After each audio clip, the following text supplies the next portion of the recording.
Those final briefs are due on June 18th. We know all the Democrats seeking the office of governor in the upcoming gubernatorial recall have different positions on collective bargaining rights for state employees. Well, today we're hearing more about their different strategies for restoring those rights. Justin Williams has more from Madison. And the first vehicle that is available to us is to call a special session. At a Thursday press conference, Democratic gubernatorial candidate Tom Barrett says this is his preferred vehicle for driving the restoration of collective bargaining rights for Wisconsin state employees. Barrett suggests if he can get that bill through the Senate, it would be incumbent upon Assembly Republicans to support the restoration as well. But that will put the spotlight on the Assembly.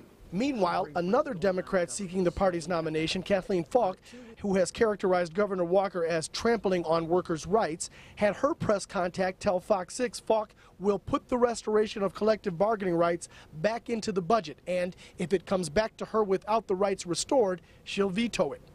Also issuing a statement Thursday is Democrat Kathleen Vinehout, who tells Fox 6 attaching a collective bargaining bill to the budget would make the bill more difficult to pass. She explains collective bargaining is much more likely to pass as a standalone bill than combined with anything else, adding she will work to get this done very early in the next legislative session. Those won't work. I mean, the Republican Assembly won't come to a special session, and the budget bill doesn't have to pass. It can go on for months and months like it has in other years. Meanwhile, Doug LaFollette, who is also seeking the Democratic nomination, says his strategy would involve developing a coalition of Republicans and Democrats as soon as he would become governor. As governor, I would sit down and talk to state employees. They don't have to be legally organized to discuss the issues that are of concern to them. Says that his approach is multifaceted, indicating he'd be willing to try different vehicles, if you will, ultimately to reach the same destination, which is to restore those collective bargaining rights. And that's essentially what you get from these four Democratic candidates today. Four different strategies, but ultimately all of them want to restore those rights.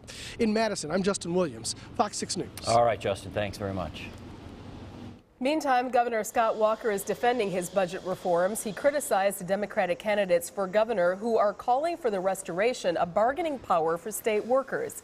He says repealing the collective bargaining law would be a mistake for two reasons. First, he says it would rip open a wound that's healed. Second, he says it would lead to increased taxes.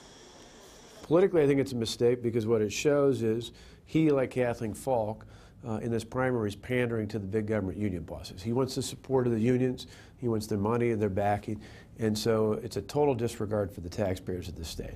The long-term mistake is we saw for the first time in 12 years property taxes actually go down in the state of Wisconsin. Tom Barrett and Kathleen Falk both have said they want to repeal those limits and they want to put back in place the things that drove property taxes up in the past. Walker says the Democratic candidates in the recall election are simply trying to appease national labor unions.